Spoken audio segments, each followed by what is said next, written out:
तालुक्यातील पिंपळगाव सराई येथील सैलानी बाबा दर्गा परिसरात साजऱ्या होणाऱ्या सैलानी बाबा यात्रा महोत्सवाच्या तयारीला आता गती आली आहे। या यात्रेच्या पूर्वतयारीच्या अनुषंगानं जिल्हाधिकारी डॉक्टर किरण पाटील यांच्या अध्यक्षतेखाली समन्वय समितीची आढावा बैठक त्यांच्या कार्यालयात नुकतीच घेण्यात आली। या बैठकीस जिल्हा परिषदेचे मुख्य कार्यकारी अधिकारी गुलाबराव खरात, पोलीस अधीक्षक निलेश तांबे तसेच विविध विभागांचे अधिकारी उपस्थित होते। सैलानी बाबा यात्रा महोत्सव 25 फेब्रुवारी ते 12 मार्च 2026 या कालावधीत होणार आहे। यात्रेदरम्यान विविध धार्मिक तसेच सांस्कृतिक कार्यक्रमांचे आयोजन करण्यात आले आहे। 2 मार्च 2026 रोजी नारळाची होळी पेटवण्यात येणार असून त्यानंतर यात्रेला खऱ्या अर्थाने सुरुवात होईल। 8 मार्च 2026 रोजी संदल मिरवणूक काढण्यात येणार आहे।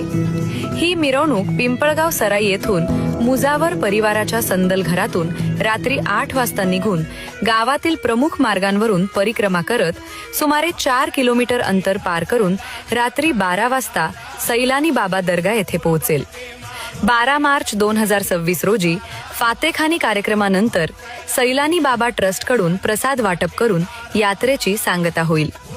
सैलानी बाबा दर्गा हे सर्व जाती धर्मीय भाविकांचे श्रद्धास्थान असल्याने यात्रेत बुलढाणा जिल्ह्यासह मराठवाडा, विदर्भ, उत्तर महाराष्ट्र तसेच महाराष्ट्राबाहेरील आंध्र प्रदेश, मध्य प्रदेश, गुजरात आदी राज्यांतून मोठ्या संख्येने भाविक सहभागी होतात।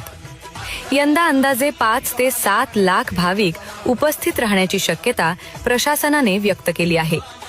ही यात्रा शांततामय, सुरक्षित अंक सुव्यवस्थित पार पडावी यासाठी सर्व यंत्रणांनी समन्वयाने काम करण्याचे आवाहनही जिल्हाधिकाऱ्यांनी केले आहे।